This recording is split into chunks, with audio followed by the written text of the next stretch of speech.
on the ocean.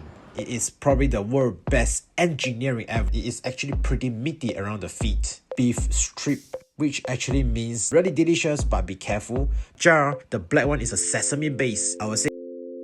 Hello guys, welcome back to the channel. Today I'm literally gonna travel on the ocean. Well, I mean by driving on it. We are entering the world's longest sea crossing bridge. It's a 50-mile kilometer of pure insanity. We'll be traveling from Macau, to Hong Kong. We have lots of fun in Macau, but it's time to set to the next adventures. So instead of using boat, I've decided to go with this bridge. Let's keep going, guys. So why did I choose this path? Lots of people know that you want to travel from Hong Kong to Macau, you can take a plane, or you can take a boat. But why this bridge? Well, it is the world's longest bridge ever. It's a tunneling system crossing over the entire ocean, and it even have a second part that crosses underneath. I would say that this is pure insanity. It is probably the world's best engineering ever. And as we all have been saying, this is only doable because the China has been the best builder around in the world. This bridge has been using around 9 years to construct it, and it finally opened in 2018. It is around a 19B construction. Wow, right? It's so expensive. But it's a good thing because after all, it cut the traveling time from 4 hours to less than half an hour. And you don't even need to worry about all the weather conditions.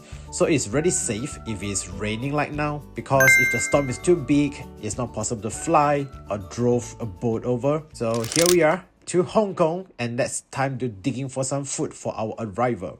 Of course, at Hong Kong, we must eat dim sum, right? We will be having a lot of dish today. We have some crispy roast goose. The skin is shattering, the meat is really juicy. Then we have some chicken feet. And the best part about this, right, is that it is actually pretty meaty around the feet. So don't doubt it.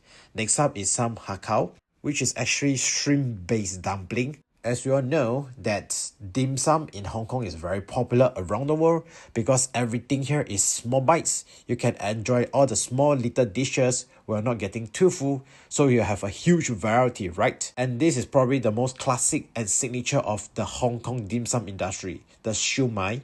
I would say you can never go wrong with a siu mai that you ordered. The taste is really good, followed with some beef strip, which actually means the stomach from the beef. Then we have some chee cheong fun noodle rolls, but it's red in color. But because of some secret sauce they had added in, so it's red in color. Then we have some fried yam cake. This is really delicious, but be careful because the heat is all trapped inside. One bite and you might get scorched. And this is some goose wing.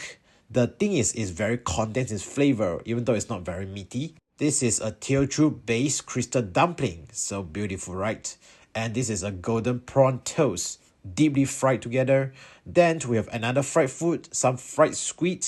It's very crispy, but it's not the end of the fried food. We have the next one is a tofu skin dumpling, but it's deep fried, so it's also very delicious. Seriously, there's so much variation on the dim sum, and we are really spoiled with choice. Must check out this ultimate dessert. I have two jelly here, one made of a crystal-like jar. The black one is a sesame base. I would say this is a good start to Hong Kong episode, and more to come. Definitely be sure to subscribe for more travel content.